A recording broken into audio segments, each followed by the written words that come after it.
बदलापूरच्या या बस स्थानकातून शेकडो बस विविध ठिकाणी प्रवाशांना घेऊन जात असतात। त्याचबरोबर जयगाव चोपडा या ठिकाणी जाण्याकरता देखील इथून बस सुटते। मात्र बस स्थानकात महिलांच्या प्रवाशांची सुरक्षा वाऱ्यावर आहे। बस स्थानकात नशेबाज लोकांचा मोठा वावर आहे। मद्यपान केल्यानंतर त्या बाटल्या बस स्थानकात तशाच टाकल्या जातात। बस स्थानकात लाईट फॅन नाहीये, त्यामुळे रात्रीच काय दिवसा देखील महिला प्रवाशांकरता हे बस स्थानक सुरक्षित नाहीये।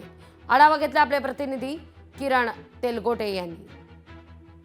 पुणे येथील स्वारगेटमध्ये घडलेल्या तरुणीच्या अत्याचाराच्या नंतर कायदा आणि सुव्यवस्थेचा प्रश्न निर्माण झाला आणि बस स्थानक सुरक्षित आहेत का असा देखील जो प्रश्न आहे तो उपस्थित झाला। आज आपण बदलापूरच्या बस स्थानकामध्ये आहोत। आपण पाहू शकता की हे बदलापूरचं बस स्थानक आहे आणि या बदलापूरच्या बस स्थानकाची आपण जर अवस्था पाहिली तर अत्यंत दुरवस्था आपल्याला इथं पाहायला मिळते। त्याचबरोबर आपण थोडं आतमध्ये बस स्थानकाची जर व्यवस्था आपण पाहिली तर स्वच्छतेचा जो अभाव आहे तो आपल्याला दिसून येतोय। इथं पाण्याचे जे ग्लास आहेत ते पडलेले आहेत। त्याच्यानंतर इथे घाणीचं साम्राज्य जे आहे ते आपल्याला पाहायला मिळते। त्याचबरोबर या बस स्थानकाची जर आपण अवस्था पाहिली तर अत्यंत दुरवस्था इथे झालेली आहे। त्याचबरोबर याचे जे शेड आहेत, लाईट नाही आहे, अशा पद्धतीची जी बस स्थानकाची जी अवस्था आहे आपण पाहू शकता की कशा पद्धतीने ही बस स्थानक जे आहे ते आहे आणि इथे सुरक्षतेचा जो अभाव आहे तो आपल्याला दिसून येतोय। आपण पाहू शकता की या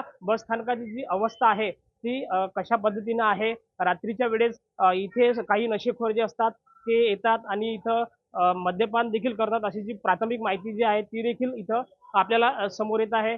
त्यामुळे बदलापूरमधील ही बस स्थानकाची अवस्था आता सुधारेल का असा जो प्रश्न आहे येथील प्रवाशांना पडलेला आहे। किरण तेलगोटे, लोकशाही मराठी, बदलापूर। लोकशाही मराठी ऐका, पहा, जागरूक रहा।